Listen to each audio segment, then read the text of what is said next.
into the USA are essentially Biafran people. Are they not doing very well in the USA?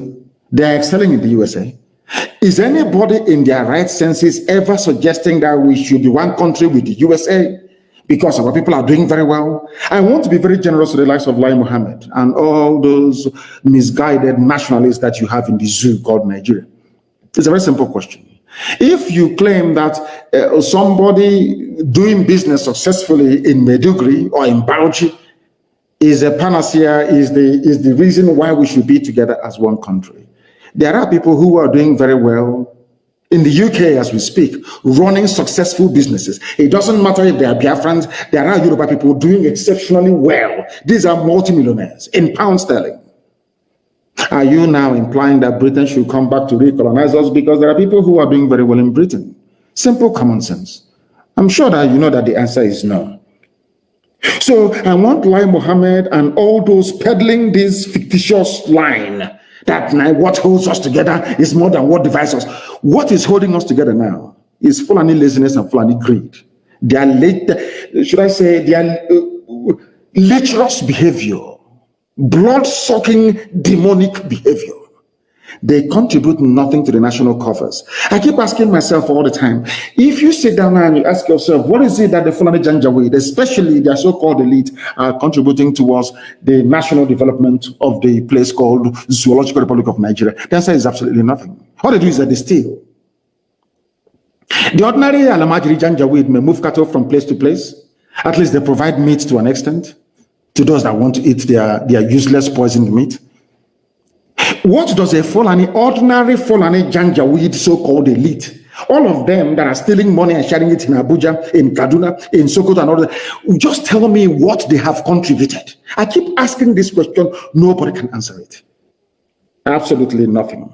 But Lai Mohammed is saying that what binds us together is more than what divides us.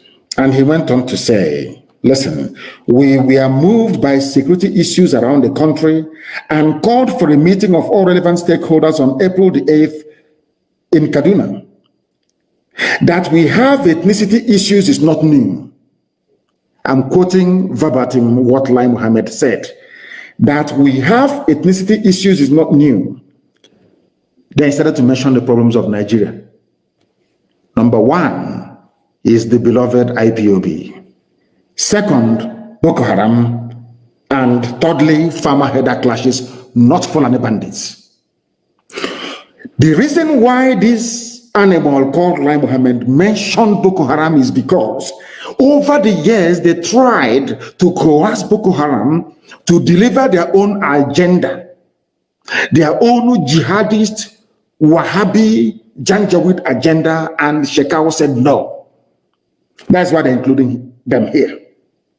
And the last but not the least is farmer-header clashes. You know that it is the Fulanis, they claim the same people that told us that those in our forest killing us in Benue, in Agatu, those in southern Kaduna slaughtering us in Zango Kadaf. They said, they opened their mouth, go and Google it, they said, these are foreigners, foreign headsmen. That was what they said. But today, the Fulani rampaging, kidnapping, killing, raping, murdering people, known as Fulani bandits, they are not included in the list of Lai Mohammed. The number one people to appear there is your beloved IPOB, followed by Boko Haram. No other people. No, that is why I said to our people, anybody against ESN, you must be sick in the brain. If those people who are clamoring that they want to also provide 5,000 men, if they are serious, if they are a thorn on the flesh of the zoo, they would have been mentioned.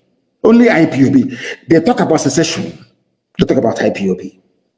It's here. These are the words of Lai Mohammed. That we have ethnicity issues is not new.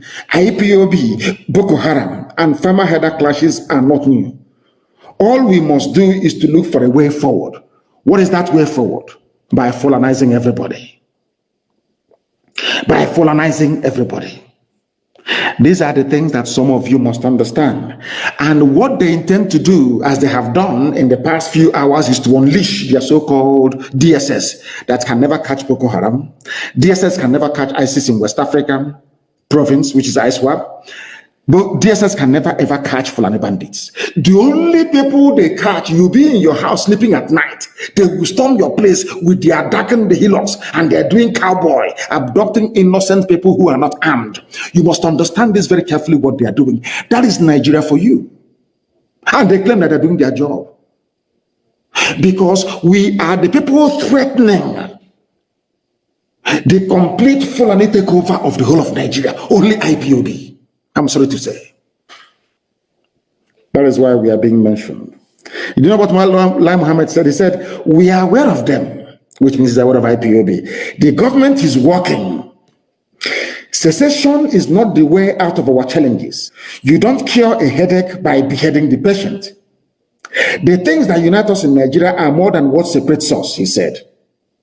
The minister said that the stakeholders at the town hall meeting in Kaduna came up with some recommendations to further secure and unite the country towards growth. Always unite, unity. Nobody talks about your well-being. Nobody is concerned that Yoruba people are refugees in Benin Republic. Nobody is concerned about what DSS is doing. Nobody is concerned about what goes on at army checkpoints now in Biafra land where people are being slaughtered. Nobody is concerned that the whole of Bende right now as I speak is full of Fulani jihadists with their cattle. Your well-being. Let us not even talk about employment or good roads or good schools or hospitals. That one can never come. We are talking about your own survival as a human being. And do you know why Lai Mohammed was chosen to say all of these things? Now listen to why he's doing it. Lai Mohammed is a Yoruba man, apparently, from Kwara State. But he is a Fulanized Yoruba man. He's a Muslim. The same as Trøúble. Because when they pray, those of them who are learned, they pray in Arabic. When they read their Quran is written in Arabic. You cannot read the Quran in English. It has to be in Arabic. Pay very close attention to what I have to say. In other words, the Fulanization agenda of the caliphate is nothing new to him. Because that Fulanization agenda means the recitation of Quran in Arabic for everybody. It means looking towards Saudi Arabia for all that you are as a human being.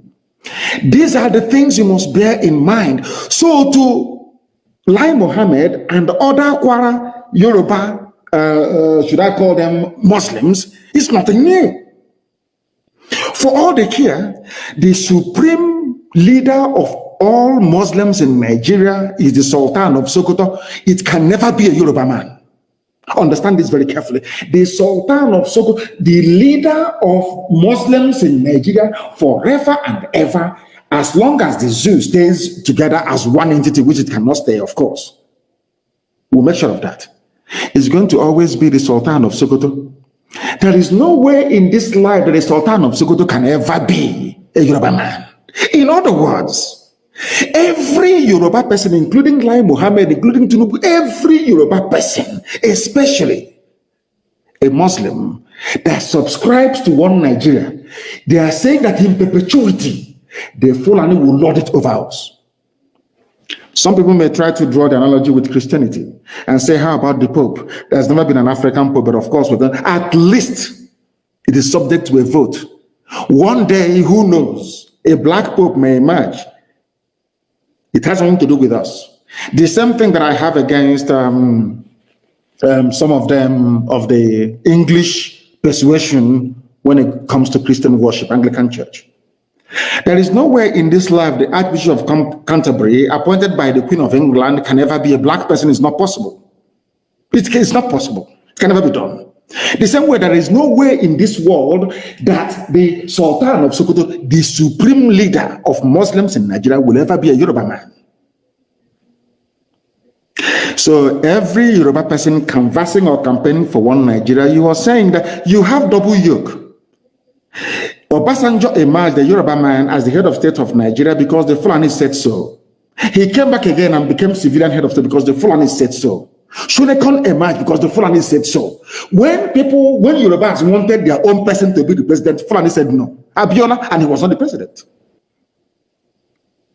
What people are doing inadvertently, what people are doing with them is that they I don't know, they bring this burden upon themselves without understanding the idiocy of supporting one Nigeria.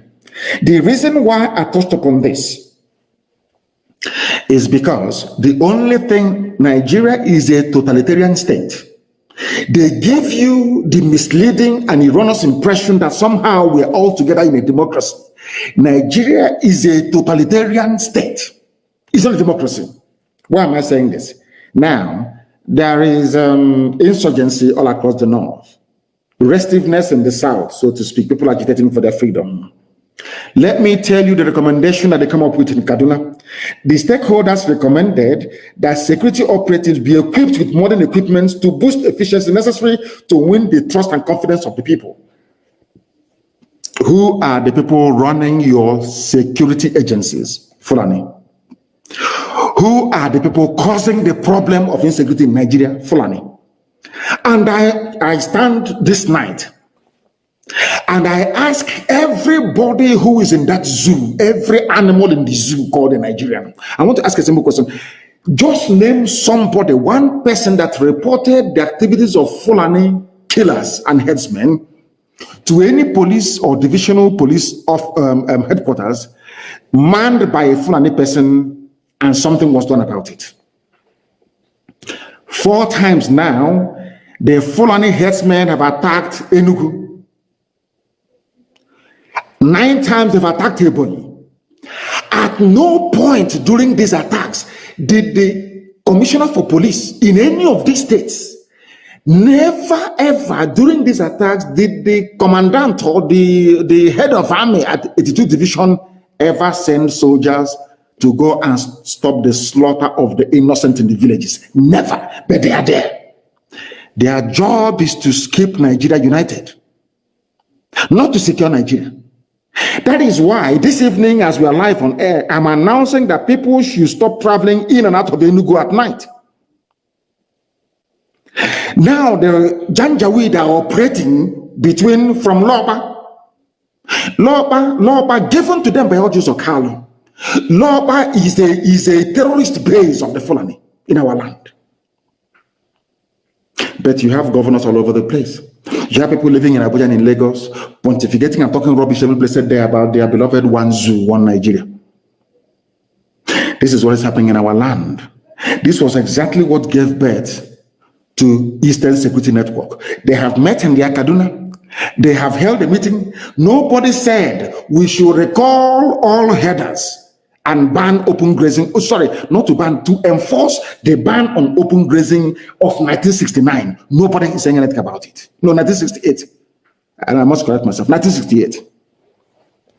They're not saying it. Nobody is saying that the bandits they claim that came from Mali, from Chad, from Niger should go back to their land. No. All that concerns them is security, because they need to hold all of you down. As they're pinning you down, the Fulanis are coming in and settling in your farmlands and in your forests without you knowing about it. Or you may know, but you cannot speak. Those you are relying upon to speak have been selected by the Fulani themselves to serve their interest.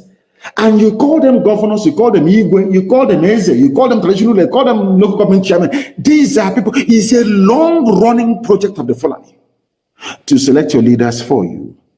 And they have succeeded. And that is why in our time, in this age that we are in, Fulani killers can go into Ebonyi State and kill people. Even the governor will not acknowledge it. The army will come and take away the dead bodies of those killed, so that the world will not know about it. Because if you go to bring me evidence. How am I sure that they killed people in Ebonyi? How am I sure? Meanwhile, the army took away the bodies. But when the Fulanis were doing the killing, they were nowhere to be found. After the killing, they communicated, oh, we are done now. Come and take the bodies. The army will come and take away all the bodies. This is happening in Biafra, and this is happening in Igbo land. But you have governors, you have people that claim they're governors. And they said they launched the other day to protect our land.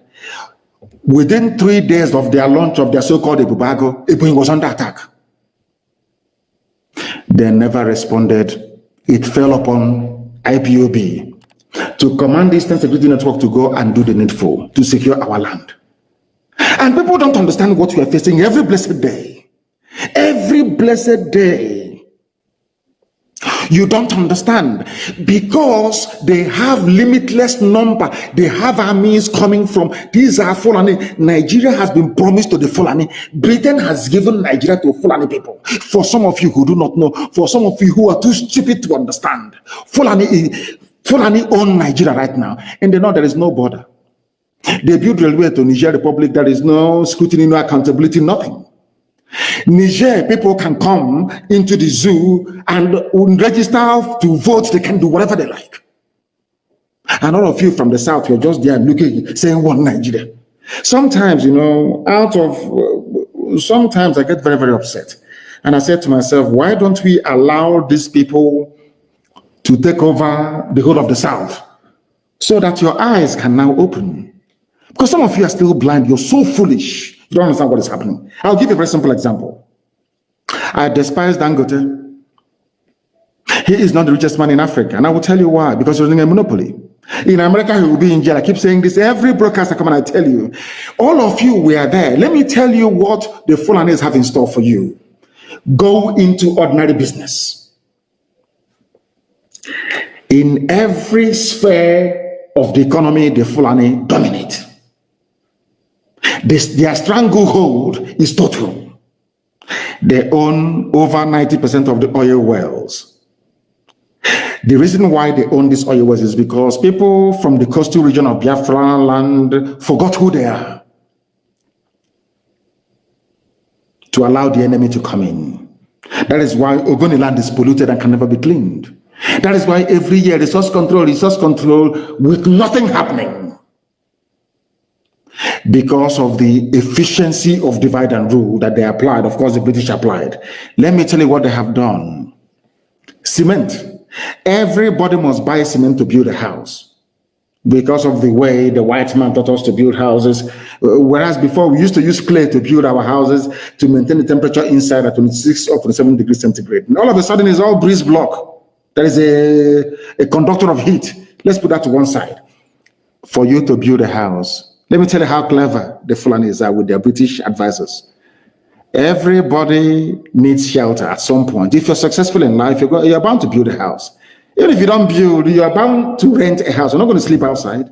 The landlord that built the house or the owner of the house must have built it with a cement. You see how clever they are. The Fulanis thought to themselves, let us control the cement industry. How are they going to control it? By killing off and closing every other cement producer in the country. So that only one man, he's not going to produce the cement, he's going to import the powder and bag it somewhere in Lagos. That's how you have Dangote cement. Over the years. Some of you may have forgotten, but my uncles used to work at Niger Cement Factory at Nkalagu, built by Dr. Michael Okpara. Niger Sem is called, on Kalagu Cement. Some of you have forgotten, but I'm sure if you're as old as I am, you remember BCC Lions of Boko. Have you forgotten Lion Cement? From Benue. BCC means Benue Cement Company. They used to have cement in Benue State. There was Elephant Cement, Ego Cement, Ashaka Cement, Boham Cement. Even Ibeto had his own cement. Now, people complain they don't have any jobs. They are miscreants. They have no jobs. But you people, the same Fulani that you people idiotically voted for, or claim you voted for, are the people that shut down all these factories.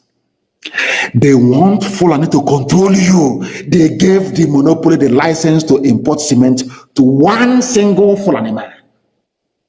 Dangote. That was why they put Ibeto in prison. EFCC called him and imprisoned him to stop him from selling cement. Only one Fulani, only one. Mind you, they're in control of the oil.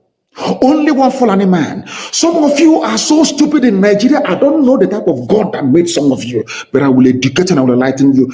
If you listen to us without bias, believe you me, your life can never be the same again. Your brain will open. Let me give you an example of what is happening in the zoo. Before now, there was nothing, and Obasanjo is very stupid. I'm telling you, Obasanjo is an idiot. Obasanjo was the man that rubber stamped some of these things that I'm telling you right now this evening. Not only do Fulanis control the oil well, there were a lot of people, thousands of people working in the refineries. Let me tell you what they did next. They went into the refineries and they shut every refinery down. They went and built a refinery under Abacha in Equatorial Guinea. They went into a consortium with the British and built a refinery in Exeter, in England. Now, this crude oil that previously would have been refined in One, in Iguacha, Port Harcourt refinery, in Warri, or to an extent, Kaduna, now we ship them abroad and made every worker in that place useless, rendered them unemployed. Money wasn't coming in. I want people to understand when Lai Mohammed was saying, what holds us together is more than what, all that rubbish, nonsense. I want to tell you how Fulani took over your lives before your eyes, Ikorokoro, as you're watching Talking One Nigeria, our flag, our team, Super Eagles, Green Eagles, Siglet, talking about the Fulani, we are stealing your lives away from you.